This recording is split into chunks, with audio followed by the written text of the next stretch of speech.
నమస్తే సకులు. ఈరోజు కథ. ఆ రోజు తద్దినం వంటకి వెళ్ళి వచ్చాక సరళ ఆరోగ్యం బాగా దెబ్బతినింది. ఒళ్ళు నొప్పులు, జ్వరం, దగ్గు, ఆయాసంతో వారం 10 రోజులు పక్క వేసింది. నేను చెబుతూనే ఉన్నాను పిన్ని, నీ ఆరోగ్యం మంచిది కాదు, అలాంటి పనులకు వెళ్ళకు అని. విన్నావా నా మాట? నీ ధోరణి నీదే. చూడు ఇప్పుడు ఏం జరిగిందో. నిజమేనమ్మా, నేను మాత్రం బాధపడాలని, మిమ్మల్ని బాధ పెట్టాలని వెళ్ళానా అంది సరళ. ఆపై దుఃఖంతో మాట ఆగిపోయింది. నేనేమన్నా నీకు కష్టంగానే ఉంటుంది పిన్ని. నేను కాక ఎవరు చెప్తారు నీకు? తమ్ముళ్ళ, చిన్నవాళ్ళు అయినా మనం చేయగలిగిన పనులు చేయాలి, కానీ ఎత్తరాని భారం ఎత్తకూడదు. నేను వద్దు అంటే నువ్వు మరోలా అనుకున్నావు. నన్ను ఏ ఉద్యోగము చేయొద్దు అంటే నేను నీ మాటని అర్థం చేసుకుని ఆ ప్రయత్నం చేయలేదు. చేస్తే మా స్నేహితురాలే ఇప్పిస్తానంది. మరి నువ్వు నేను వద్దన్న పని మానేవా? నిజమే తల్లి, నిజమే. కానీ సుకుమారాలు పోతే మనకి ఎలా సాగుతుందమ్మా? నేను వద్దన్న విషయం వేరు, ఇది వేరు. ఇక పిన్నితో వాదించి లాభం లేదని ఊరుకుంది హేమ. ఇంటి ఎదురుగా ఉన్న హోమియోపతి డాక్టర్ దగ్గర మందులు తెచ్చి వాడింది. అవి వాడాక వారం 10 రోజులకి సులువు చిక్కింది సరళకి. ఆవిడకి సులువు చిక్కేసరికి మూడవ తమ్ముడికి విరోచనాలు, వాంతులు పట్టుకున్నాయి. పెద్ద తమ్ముడు రఘు బుద్ధిగా చదువుకుంటాడు. రెండోవాడు కేశవ ఎప్పుడూ వీధిలోనే తిరుగుతాడు. స్కూలుకి సరిగా వెళ్ళడు, బట్టలు సరిగా ఉంచుకోడు, ఏమైనా కోప్పడితే ఎదురు తిరుగుతాడు. కొడితే పిన్ని ఏం నొచ్చుకుంటుందో, తిట్టి దండిస్తే ఏం బాధపడుతుందో అని వాడి బాధ్యత పినతల్లికే వదిలేసింది. ఆవిడ కోపం వచ్చినప్పుడు కొట్టి, వదిలేసినప్పుడు వదిలేసి మనసులో విరక్తి, విచారంతో, అనారోగ్యంతో సతమతం అవుతూ ఉండడం వల్ల వాడికి కావలసినంత స్వేచ్ఛ. ఊరి మీద బలాదూరు తిరుగుతాడు. బయట ఏవో కొనుక్కొని తినడం ఎక్కువ, ఇంట్లో తక్కువ. చిన్న తమ్ముడు అప్పుడప్పుడు వాడికి కూడా తిరుగుతాడు. ఆ తిరగడంలో వీధిలో ఏ చెత్త కొనుక్కు తిన్నారో చిన్నవాడికి జబ్బు పట్టుకుంది. అసలే దరిద్రం, తిండిలేమి, నీరసంగా బలహీనంగా ఉన్నాడేమో, తోటకూర కాడలా వాలిపోతున్నాడు. సరళ ముందే ఏడుపు ప్రారంభించింది. హేమకి ఏమీ పాలుపోలేదు. మౌనంగానే ఉండి ఎదురింట్లో డాక్టర్ మందే వేసింది. పిన్నికి తగ్గింది, వాడికి తగ్గుతుంది అనుకుంది. ఫలితం లేకపోయింది. ఆ తర్వాత ధర్మాసుపత్రికి వెళ్ళి మాత్రలు తెచ్చి వేసింది. అది ఫలించలేదు. అప్పుడు ఇక చాలా భయం పట్టుకుంది. దాన్ని పైకి తెలియనివ్వకుండా జయలక్ష్మి గారి దగ్గరికి వెళ్ళి డబ్బు తీసుకుంది. ధర్మాసుపత్రి మందులతో రోగం తగ్గుతుందా పిచ్చిదాన? అంతకంటే మెడికల్ షాప్ వాడిని అడిగి 2 బిళ్ళలు పడేస్తే బాగా తగ్గుతుంది. ఆ పని చెయ్యి అని ఉచిత సలహా ఇచ్చింది ఆవిడ. హేమ ఆమె చెప్పినట్లే చేసింది. ఆ పని చేసేలోగా వాడి ప్రాణం కాస్త గుట్టుక్కుమంది. ముందే మాత్రలు కొని తెచ్చివేయవలసిందేమో, ఆ పని ముందే ఎందుకు చేయలేదు అని లోపల చాలా పశ్చాత్తాపడింది హేమ. కుమిలి ఏడ్చింది. ఆ మాట పైకి అంటే పినతల్లి బాధకి అంతుండదని అనలేదు. దోషిలా తల వంచుకుని రోధించింది. నా నిర్భాగ్యపు కడుపున ఎందుకు పుట్టావురా తండ్రి?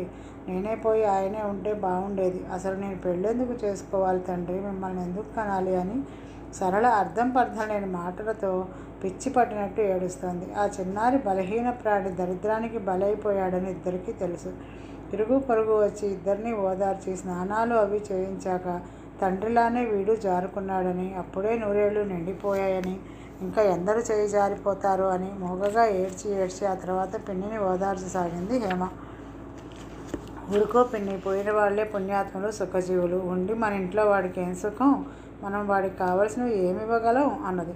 మళ్ళీ ఎందుకలా అన్నానా అని నాలుక కరుచుకుంది. అందరూ చావాలని తాను కోరుకున్నట్లు పిన్ని అపార్థం చేసుకుంటుందేమో అని భయపడి బిక్కుమంటూ చూసింది. అదేమీ పట్టించుకునే స్థితిలో లేదామె. సొమ్మసిల్లి పడి ఉంది. అసలు మొదటి నుంచి ఆమెను ఓదార్చవలసిన దుస్థితే తనకు ఎదురవుతున్నప్పుడు బాధగా మూలిగింది హేమ గుండె. తనకి దిక్కుమాలిన పెద్దరికం నెత్తిన పడినందుకు ఆమె మనసు విలవిల్లాడిపోయింది. ఈ సంఘటన తర్వాత మిగతా పిల్లలిద్దరూ బెంబేలెత్తిపోయారు. అక్కని తల్లిని ఒక్క క్షణం వదిలిపెట్టడం లేదు. తమ్ముడిలా తాము అయిపోతామేమో, అక్క అమ్మ ఇలాగే ఏడుస్తారేమో అంటూ అస్పష్టమైన భయాలు వారి మనసులలో చోటు చేసుకున్నాయి. వాళ్ళ కళ్ళల్లో దోబూచులాడుతున్న భయాలు హేమకు చూచాయిగా తెలుస్తున్నాయి. పిన్ని వారిని సర్దుబాటు చేసే పరిస్థితిలో లేదు. తానే అన్నీ చక్కదిద్దుకోక తప్పదు. అందుచేత వాళ్ళని అక్కున చేర్చుకుని వేళపట్టున ఇంట్లో ఏమైనా తినండి, వీధిలో ఏమీ కొనుక్కు తినకండి అని హితబోధ చేసింది. ఇది రఘుకి రుచించినా కేశవకి రుచించలేదు. అది తన ఆచరణలో పెట్టగలడా? తనకు ఆకలి ఎక్కువ, తిన్నంతా వీళ్ళు పెట్టగలరా అని అనిపించింది. పిల్లల్ని పిన్నిని ఏదో విధంగా ఓదారుస్తోంది, కానీ హేమ మనసును ఓదార్చుకోలేకపోతోంది. తను ఏదో తప్పు చేసినట్లు బాధపడుతోంది. ముందే జయలక్ష్మి గారిని డబ్బడిగి డాక్టర్ని తేవటమో క్యాప్సూల్స్ కొని వాడటమో చేస్తే ఇలా జరిగేది కాదేమో. తమ్ముడు దక్కేవాడేమో. మనసులో చాలా దుగ్ధగా ఉంది ఆ పిల్లకి. మళ్ళీ అనిపిస్తోంది, ఉండి ఏం సుఖపడ్డాడు, నాన్న పోవడంతోనే అంతా పోయింది. ఒక పూట తిని ఒక పూట తినక చాలీ చాలని నీళ్ళ మజ్జిగ తిండి తిని తమ ఆరోగ్యాలు ఎలా బాగుంటాయి. మధ్య మధ్య తద్దినం గారెలు. కుర్రవెదవ పేగు పాడైందంటే పాడవదు. ఆ జయమ్మగారి ధర్మమా అని ఇలా అయినా బతుకుతున్నారు. కానీ లేకుంటే ఎలకల్లా మాడి చచ్చేవారు. సరళ దిగులుతో మంచం ఎక్కింది. రఘు స్కూలుకి వెళ్తున్నాడు. కేశవ బడి మానేసి తల్లి పక్కనే ఉండిపోతున్నాడు. ఒక్కొక్కసారి ఆవిడ వాడిని దగ్గరికి పిలుస్తోంది. ఒక్కోసారి దూరంగా నెట్టేస్తోంది. నువ్వు నాకు దక్కుతావో లేదో అంటోంది. అలా అన్నప్పుడు వాడు తల్లికేసి బెదురుగా చూసి బయటే బాగుంది అనుకుని రోడ్లెంబట పడిపోతున్నాడు. తను ఓదార్చుతున్న కొద్దీ ఆవిడ దుఃఖం ఇంకా హెచ్చిపోతోంది. కడుపు శోకం తల్లి వైధవ్యం కంటే దారుణమైంది. ఆజన్మాంతరం మరిచిపోలేనిది. 2 బాధలు నాకు, కాదు 3, కాదు 4, ఇలా సాగుతోంది ఆవిడ ధోరణి. ఆవిడ బాధకు ఒక పక్క విచారం, ఒక పక్క విసుగు, ఒక్కొక్కసారి కోపం వస్తున్నాయి హేమకు. వీల్లేదు, ఈ దారిద్ర్యం ఇలా కొనసాగడానికి వీల్లేదు. ఏదో విధంగా దీన్ని జయించి తీరాలి. ఎలా ఎంత ఆలోచించినా ఏమీ పాల్పోవడం లేదు. దుఃఖంలో ఉన్న మనసుకి ఏ ఉపాయమో తట్టదేమో. సంతోషంలో ఉన్న మనసు ఉత్సాహంతో ఉరకలెత్తి ఎటువంటి సాహసాలైనా చేస్తుంది. ఎంతటి పని అయినా చిటికలో సాధించగలిగే శక్తి కలిగి ఉంటుంది. మరి దుఃఖం అలుపుకున్న మనసు కృంగి కృషించిపోతుంది. చీకట్లో తడుములాటలా ఉంటుంది. కష్టాల్లోనే ధైర్యం కలిగి ఉండాలంటారు. కానీ ధైర్యం తెచ్చుకుంటే కష్టాలు తీరిపోతాయా? తీరవు. మరి ధైర్యంగా కష్టాలను ఎదుర్కోవాలంటారు. ఎదుర్కొని పోరాడినా అవి కనకరిస్తాయా? ఆలోచనలతో మతిపోతోంది హేమకు. ధైర్యం తెచ్చుకొని ఏదో సాధించాలన్న కోరికని, సంకల్ప బలాన్ని పరిస్థితులు దిగజారు చేస్తున్నాయి. ఏ రోజుకు ఆ రోజు శరీరము మనసు నీరసించిపోతున్నాయి. మైల స్నానం అయింది. ఇంకా జయలక్ష్మి గారింటికి వెళ్ళకపోతే ఏం బాగుంటుంది?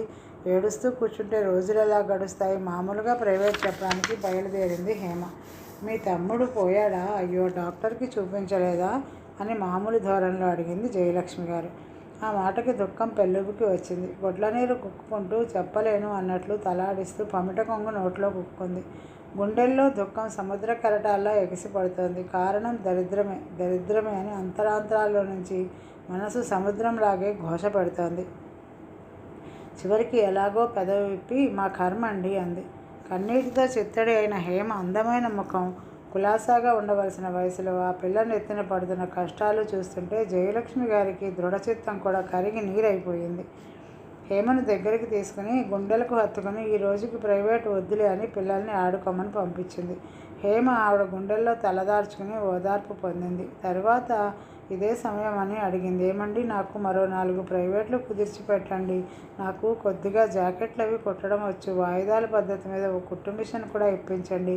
ఏం ఇప్పించగలరా అని ఆశగా ఆమె ముఖంలోకి చూసింది. ఆ అమ్మాయి ఎందుకలా అడుగుతుందో క్షణంలో గ్రహించేసింది జయలక్ష్మి గారు. ఆమె బుర్ర ఎప్పుడూ చురుగ్గానే పనిచేస్తుంది. ఆలోచనలు ఎక్స్ప్రెస్ బండిలా పరుగులు తీస్తాయి. వాటిలో అడుగున స్వార్థము ఉంటుంది, పై మెరుగ్గా పదార్థము ఉంటుంది. తన ఆలోచనలో ఇహం పరం రెండూ కనిపించాకే కార్యరంగంలోకి దిగుతుంది ఆవిడ. ఎక్కడిదో ఎందుకు, మా ఇంట్లో మా కోడలిది పడి ఉందిగా, అది పట్టుకెళ్ళు, కోడలు వచ్చాక తిరిగి ఇచ్చేద్దు కానీలే అన్నది. అదేమంత పెద్ద భాగ్యమా అన్నట్టు ముఖం పెట్టి. వాయిదాలు అవి నేను ఇప్పిస్తే మాత్రం నీవు తీర్చగలవా అని ఆమె చూపుల్లో భావం. ఆవిడ అలా ఎందుకందో గ్రహించలేక ఆ మాత్రానికే పొంగిపోయింది హేమ. ఆ తర్వాత ఆవిడే తన మనుషులతో ఆ మిషన్ హేమ ఇంటికి చేర్చింది. లక్ష్మీదేవి ఇంటికి వచ్చినట్లు పొంగిపోయింది హేమ. ముందుగా జయలక్ష్మి గారి జాకెట్లే వచ్చాయి. మంచి గుడ్డలు కాదు, వారు వీరు ఇచ్చినవి. తరువాత ఆవిడ చెల్లెలి పిల్లల గౌన్లు వచ్చాయి. అవి బాగా కుదిరాక తనకు తెలుసున్న వారివి, బంధువులవి జాకెట్లు, పరికిణీలు వరుసగా పంపడం మొదలుపెట్టింది. మామూలు రేటు కంటే ₹1 తక్కువ. పని ఇచ్చిన వారికి రూపాయి లాభం. హేమకు పని లాభం. మిషన్ ఇచ్చినందుకు జయలక్ష్మి గారి జాకెట్లు, ఆమె చెల్లెలి పిల్లల బట్టలు ఊరికే తయారై వస్తున్నాయి. జయలక్ష్మి గారికి ఏ పని లాభం లేనిదే చేయరు. ఉదయం నుంచి రాత్రి వరకు చేతి నిండా పని. హేమ హుషారుగా చేసుకుపోతోంది. ఏనుగొక్కినంత సంబరంగానూ, రాజ్యాలు ఏలినంత గర్వంగానూ ఉంది. ఆ ఉత్సాహంలో శ్రమ నీరసము తెలియడం లేదు. ఉదయం నుంచి రాత్రి వరకు హేమ అలా శ్రమ పడుతుంటే చూడలేక సరళ దుఃఖాన్ని ఓ పక్కకి తోస్తూ లేని శక్తి తెచ్చుకొని లేచి తిరుగుతోంది. హేమకు పొత్తాలు అవి కొట్టడంలో సహాయపడుతోంది. ఉప్పు వేసిన మజ్జిగ తేట, పంచదార పానకం వగైరాలు వృతాభక్తిగా ఇస్తోంది ఆ పిల్లకి. ఈ రోజుకి కథ సమాప్తం సకులు. తిరిగి రేపు కలుద్దాం. నమస్తే.